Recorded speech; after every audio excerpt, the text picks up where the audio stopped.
Fluo cleared for attack.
اللہ اکبر اللہ اکبر لا الہ الا اللہ محمد الرسول اللہ.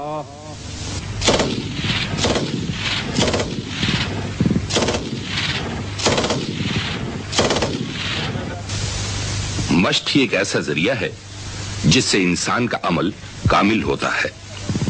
ویسے تو زندگی کے کسی بھی شعبے میں مشق و ریاضت کی اہمیت کو نظر انداز نہیں کیا جا سکتا، لیکن قوم کی عسکری قوت کی پیشہ ورانہ مہارت کے لیے کی جانے والی مشق کی اہمیت سب سے زیادہ ہوتی ہے، کیونکہ انہی افواج پر ملک و قوم کی سلامتی کا انحصار ہوتا ہے. وطن عزیز کے ایک اہم جغرافیائی اور سیاسی علاقے میں واقع ہونے کی وجہ سے پاک فوج پر عائد عظیم ذمہ داری روز اول سے قائم چلی آ رہی ہے، اور اسی کے پیش نظر ہمارے فوجی کمانڈروں نے گزشتہ 4 اشروں میں 4 بڑی فوجی مشقوں کی منصوبہ بندی کی اور ان کو عمل کی کسوٹی سے کامیابی کے ساتھ گزارا. یہ بڑی مشقیں ان چھوٹی مشقوں کے علاوہ تھیں جو افواج پاکستان سالانہ تربیتی پروگرام کے تحت کرتی رہتی ہیں. سب سے پہلے اس صدی کی 5ویں دہائی کے اختتام پر یلو لیزرڈ کے نام سے ایک بڑی مشق کی گئی. پھر تیز گام اور کرسٹل بال کے نام سے 2 بڑی مشقیں 6ٹی دہائی کے آغاز اور اواخر میں ہوئیں. سال 1989 ہماری افواج اور قوم دونوں کے لیے ایک اہم سنگ میل ہے. اس سال سب سے بڑی فوجی مشق اس پیمانے پر کی گئی جس کی مثال ہمارے ملک کے علاوہ دوسری بڑی عسکری قوتوں کے حامل ممالک میں بھی نہیں ملتی. اس عظیم مشق کو ضرب مومن کا نام دیا گیا. یہ مشق اس لحاظ سے بھی اہم ہے کہ اس میں نہ صرف افواج پاکستان کی تقریباً 2 لاکھ کی کثیر تعداد نے حصہ لیا، بلکہ باقاعدہ جنگ کے تحت 2 فرضی متحارب ملکوں فالکلینڈ اور بلو لینڈ کی افواج نے ایک دوسرے کے خلاف دفاعی اور ضربی دونوں منصوبہ بندیوں کے تحت فرضی جنگ لڑی. دونوں افواج کے پاس نئے دور کے جدید ترین ہتھیار موجود تھے. ان میں حملہ آور ہیلی کاپٹرز، طیارہ شکن توپیں، ٹینک، بختر بند گاڑیاں، فضائی دفاع کے زمینی ریڈارز کے علاوہ ملکی ساخت کے نو تیار شدہ مختلف اقسام کے میزائل، توپیں اور دیگر اسلحہ پہلی مرتبہ جنگی حالات میں آزمایا گیا.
جہاں تک ایکسرسائز ضرب مومن کا تعلق ہے، یہ چیف آف آرمی سٹاف نے خود 1 سال پہلے اس کا فیصلہ کیا تھا، اور ان کا بنیادی مقصد یہ تھا کہ فوج میں بے شمار نئے ہتھیار آئے تھے، اور ان کے ساتھ ساتھ کچھ یونٹوں اور فارمیشن کو ہم نے نو تنظیم کی تھی، اور ساتھ ہی نئے خیالات، نئے طور طریقے، نئے ڈاکٹرین ایوالو کیے تھے۔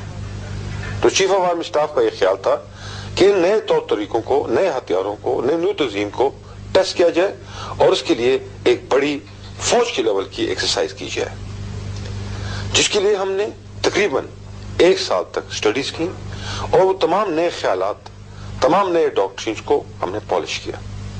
اس کے بعد ایک کمرے کے اندر انڈور ایکسرسائز وار گیم کرائی، اور اس وار گیم میں ہم نے 2 طرفیں بنائی، ایک بلو لینڈ، ایک فاکس لینڈ۔ دونوں کمانڈروں نے اپنے پلان بنائے، ان پلان کو ہم نے ٹیسٹ کیا۔ ان پلان کو اور سپورٹ کرنے کے لیے پھر ہم نے اور چھوٹی چھوٹی ایکسرسائز کی، تاکہ بڑی ایکسرسائز کے لیے کوئی دقت پیش نہ آئے۔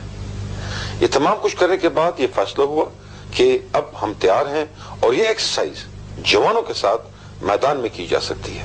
وہاں پر بھی ہم نے 2 قسم کی فوجیں بنائی، بلو لینڈ اور فاکس لینڈ۔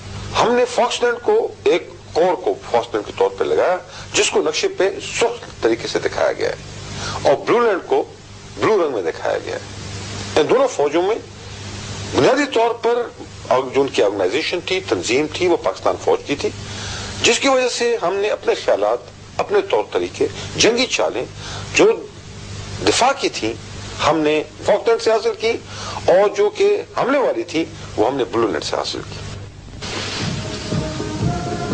دشمن بڑے سے بڑا ہو یا چھوٹے سے چھوٹا، اس سے نبردازماں ہونے کے لیے کسی بھی فوجی یونٹ کو پیشگی دفاعی تیاریاں کرنی پڑتی ہیں۔ ان میں دفاعی حصار کی تیاری اور مواصلات کا نظام سب سے زیادہ اہمیت کا حامل ہوتا ہے۔ مطلوبہ مقام پر پہنچنے کے بعد تمام اطراف میں مورچہ بندی کی جاتی ہے۔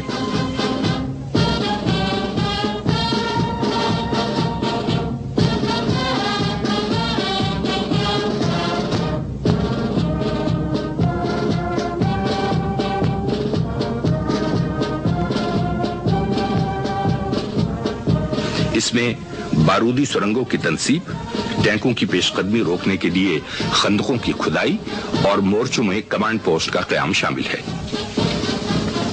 ہر یونٹ کا مرکزی کمانڈ سے رابطہ آپریشن میں انتہائی اہمیت کا حامل ہوتا ہے۔ اس سلسلے میں افواج کے سگنل یونٹ بر وقت رابطہ قائم کرتے ہیں۔ جنگی مواصلات میں زمینی اور برقی ذرائع کے علاوہ ملکی ساخت کے چھوٹے مشاق طیارے بھی استعمال کیے جاتے ہیں۔ یہ طیارے براہ راست فضائی مواصلات کے علاوہ جاسوسی کا کام بھی کرتے ہیں۔ ایکسرسائز پاکستان کے تاریخ میں سب سے بڑا ایکسرسائز، اس سے میرے فورس کو خاص کر بہت ہی فائدہ ہوا ہے۔ ہم نے کافی کچھ سے سیکھا ہے، جو نئے ہتھیار، نئے اور بندوبست جو کیا ہے فوج نے، اس کا صحیح استعمال کرنا، اور اس سے کافی سبق ہم نے سیکھے ہیں۔ اس کے علاوہ جو ہمارا نیا اپنا کانسیپٹ ہے، طریقہ کار لڑائی لڑنے کا، جس میں ہمارے کور کا بہت ہی اہم کردار تھا، اس کو ہم نے کافی پریکٹس کیا ہے، اور مجھے پورا یقین ہے کہ اس کو اگر ہم لڑائی کے وقت بھی استعمال کریں تو ہمیں، اگر ہمارا فورس کم بھی ہو دشمن سے، اور دشمن کے بہت زیادہ فورسز بھی آئیں تو اس سے ہم اس کا مقابلہ نسبتاً کافی آسانی سے کر سکیں گے۔ 2 فرضی ریاستوں فاکس